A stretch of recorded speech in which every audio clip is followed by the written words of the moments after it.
안녕하세요. 디지털 픽스입니다. 2022년 5월 16일 테라 루나 소식 전해드리겠습니다.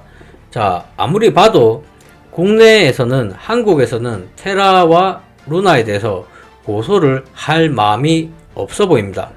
대부분의 한국 분들은 테라, 루나로 인해서 피해를 보셨다고 생각하시는 분들은 거의 없어 보입니다.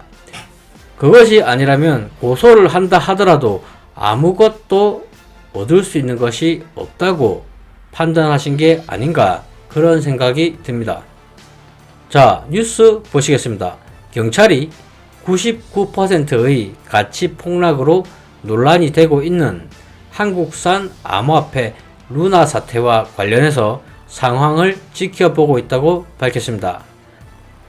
남구준 경찰청 국가수사본부장은 16일 출입기자단 정례 간담회에서 루나 관련 수사 착수에 대해서 아직까지는 계획이 없지만 전체 상황을 지켜봐야 할 것 같다고 답변했습니다. 남 본부장은 루나의 발행업체인 테라폼 랩스의 권도형 대표가 해외에서 고발당했다는 소식에 대해서도 아직 접수된 고발이 없다고 전했습니다. 자, 이렇게 본부장님의 이야기를 들어보자면 아직까지 접수된 고발은 없답니다. 한국산 암호화폐인 루나 등은 극심한 가격 변동으로 일주일 새 10만원에서 10원으로 가치가 떨어졌습니다. 발행업체 테라폼 랩스는 루나가 거래되는 테라 블록체인 네트워크를 공식 정지한다고 발표했습니다. 자, 그렇다면 싱가포르 상황 보겠습니다. 가상자산 전문 매체 EWN은 사회 관계망 서비스 레딧의 한 사용자가 권도 테라폼랩스 대표를 사기 혐의로 싱가포르 경찰에 신고했다고 보도했습니다.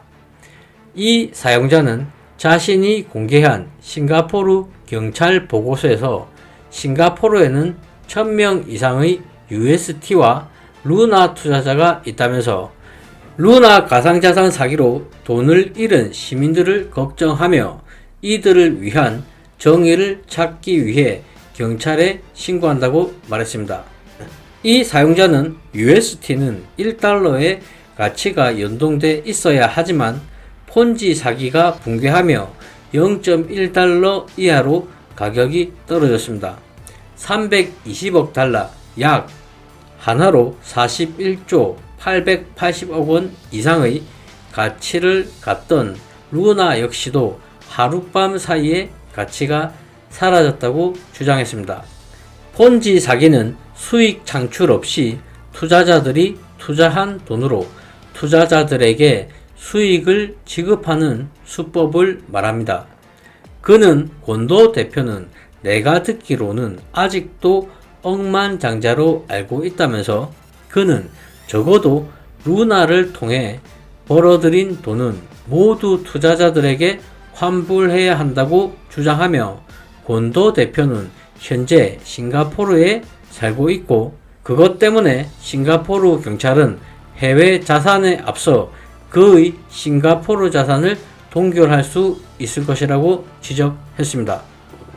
자, 이 사태로 인해서 테라와 루나의 폭락 사태로 인해서 싱가포르 정부로 하여금 관할권 내 암호화폐 기업에 대한 규제를 강화하는 이유를 제공할 수 있다고 진단했습니다. 테라 개발과 프로토콜 운영에 참여하는 테라폼 랩스는 싱가포르에 등록된 기업입니다.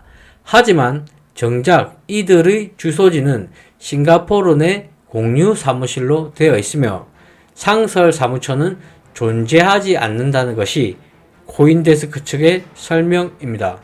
이와 관련해서 미디어는 테라폼 랩스로 인해 수백억 달러의 피해가 발생하고 실질적으로 싱가포르와 관계가 없다시피 한 업체로 인해서 국가의 이미지가 바닥에 떨어졌다고 정부가 생각한다면 그들은 테라폼 랩스의 강도 높은 조사를 펼칠 것입니다. 또 이들과 유사한 방식으로 영업하는 싱가포르 내 암호화폐 기업이 존폐의 위기에 놓일 수 있다고 말했습니다. 자, 이렇게 싱가포르 내에서는 테라폼 랩스가 싱가포르에 등록된 기업이기 때문에 이것으로 인해서 국가의 이미지가 떨어졌다고 말하고 있습니다. 자, 이러한 상황에서 싱가포르에서는 고소도 하고 고소를 하는 것이 정의를 실현한다고 생각을 하는 반면에 한국에서는 고소도 단 한 건도 없습니다. 자, 이것이 사실 한국에서 고소를 해야 되는 문제인지 고소를 할 수 있는 문제인지 거기에 대해서는 모르겠습니다. 하지만 확실한 것은 국가의 대한민국의 이미지는 사실 상당하게 무너진 것으로 보입니다. 이상 방송을 마치겠습니다. 시청해 주셔서 감사합니다.